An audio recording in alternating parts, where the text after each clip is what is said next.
আমি তাসনিম খন্দকার, গণিত বিভাগ ৫০তম আবর্তন। আমি রোকেয়া হল সংসদ থেকে স্বতন্ত্রভাবে ভিপি নির্বাচন করেছিলাম। আমি রোকেয়া হলবাসীর কাছে আসলে কৃতজ্ঞ যে তারা আমাকে আসলে চেয়েছে, কাজ করার সুযোগ দিয়েছে এবং ভিপি নির্বাচিত করেছে। এই অনুভূতিটা আসলে বলে বোঝানোর মতো নয়। রোকেয়া এই আনন্দটা আমার একার নয়। এই আনন্দটা হচ্ছে রোকেয়া হলবাসী সকলের।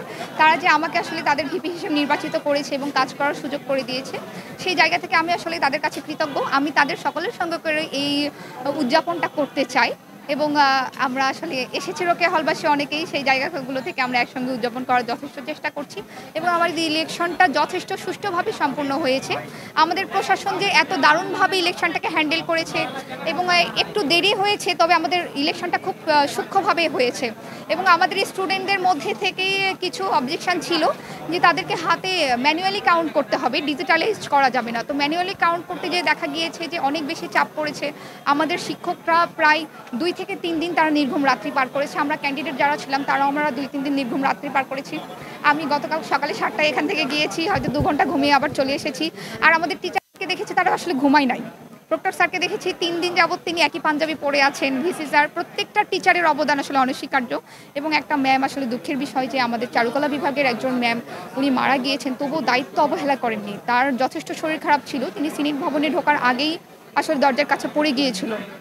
তো তার তো শরীর খারাপ ছিল, সেখান থেকে কিন্তু দায়িত্ব অবহেলা করতে পারতো, কিন্তু তিনি দায়িত্ব অবহেলা করেনি। সেই জায়গা থেকে জাহাঙ্গীরনগরের প্রত্যেকটা টিচারের কাছে, প্রত্যেকজন যারা কাজ করেছেন তাদের সকলের কাছে আমরা কৃতজ্ঞ যে আমাদেরকে ৩৩ বছর পরে একটা সুষ্ঠু জাকসু তারা দিয়েছেন এবং আমরা আশাবাদী যে প্রতি বছর আমরা এরকম সুষ্ঠু জাকসু পাবো এবং উৎসব মুখর পরিবেশে আমরা জাকসু উদযাপন করব।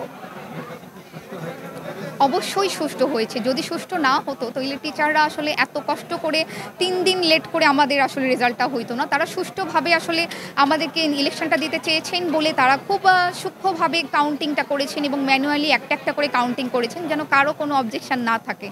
তো আমি মনে করব জাহাঙ্গীরনগরের প্রশাসন আসলে সফল। সেই সব অবজেকশনগুলোর ঊর্ধ্বে যেয়ে তারা একটা সফল জাকসু আমাদেরকে দিয়েছে।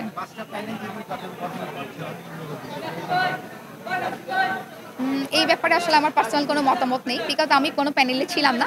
আমি একজন ক্যান্ডিডেট হিসেবে আমার কাছে মনে হয় নাই যে কোনো অস্বচ্ছতা আসলে হয়েছে। যেটা বঙ্গমাতা হলে একটা অস্বচ্ছতার অভিযোগ ছিল, সেই জায়গাটা আমি একটু ক্লিয়ার করতে পারি যে যদি কোনো প্যানেল আসলে সেখানে ঢুকে যায়, এখানে তারপর আমি দেখেছি আমাদের প্রভোস্ট যে ম্যাম ছিল উনি যথেষ্টভাবে সেটাকে হ্যান্ডেল করার চেষ্টা করেছেন এবং হচ্ছে ১ ঘন্টা আমাদের ইলেকশন স্থগিত ছিল এবং একটা অভিযোগ এসেছিল ঘন্টা বাজিয়ে সতর্ক করা। কিন্তু মেয়েদের হলের একটা কমন ইস্যু যে যখনই কোনো ছেলে মানুষ ঢোকে এবং আমাদের মেয়েদের হলে যারা মামারা কাজ করে তারাও যখন হলের মধ্যে মুভ করে, একজন অ্যাটেন্ডেন্ট খালা থাকে যারা ঘন্টা বাজিয়ে সতর্ক করেন যেন প্রত্যেকটা মেয়েরা যে যার জায়গা থেকে সতর্ক হয়ে যায়। সেই জায়গাগুলো থেকেই ঘন্টা বাজিয়ে সতর্ক করা হয়েছিল। তারা আসছিল বলে এরকম কোনো কিছু নয় আসলে।